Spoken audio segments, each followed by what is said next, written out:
The death penalty is on life support. Those are the words of one Kentucky prosecutor.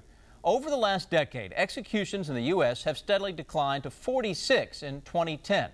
The legal fighting and shortage of a drug used for lethal injections have put executions on hold in Kentucky, like police killer Ralph Basis. Gabriel Roxas talks with the son of one of Basis' victims about his years of waiting and watching. Someone has to step up and say, well, when enough is enough. Almost 2 decades have passed, but the man who killed Detective Dennis Briscoe's father and uncle remains on Kentucky's death row. Ralph Basis' fate is tangled in the legal fight over the death penalty. They get to grow old, gray hair, die in old age. They get to see some of their grandchildren. You know, my father didn't get to do any of that. Briscoe's father was a Powell County deputy, his uncle the sheriff. It was 1992 when Bays shot and killed them. There is a certain amount of unfairness in the system when executions do take so long. Privacy is the touchstone of the Fourth Amendment. Michael Mannheimer is a law professor at Northern Kentucky University. He's the co-chair of an American Bar Association team reviewing the Kentucky death penalty system.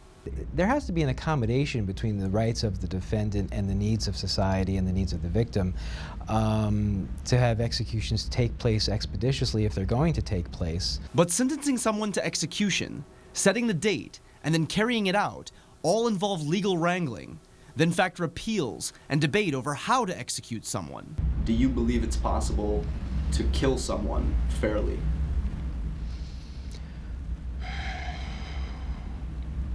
That's a kind of a loaded question. Is it possible to implement the death penalty fairly? I believe it is. Now, Kentucky's Supreme Court is reviewing the state's death penalty protocol that halted executions like Bays's. I'm all for appeal process, I really am, because if it saves just one person, it's worth it. But for victims' families, those appeals can seem endless. You got to have an appeal process, but I think you have to put limits on it, and you have to be watchful when it's abused. Sometimes we overlook the interests of the victim to a greater extent than we should. But Mannheimer believes if the ABA guidelines are followed, it could streamline the appeals process. What we're trying to do is make an accommodation of all the interests involved. But fairness for all is a delicate balance. Courts have held that punishment becomes cruel and unusual if it goes too far. But victims' families argue the long wait is just as agonizing for them. I mean, yeah, I'm not gonna lie, I thought about it. You know, I thought about taking it in my own hands and shooting him right there in the courtroom. But he didn't, because faith in the system made for restraint and patience. I just didn't consider it would take this long. I still have trust in the system. You know, and I'm hoping that eventually it will do the right thing in this case. Gabriel Roxas, 27 News First.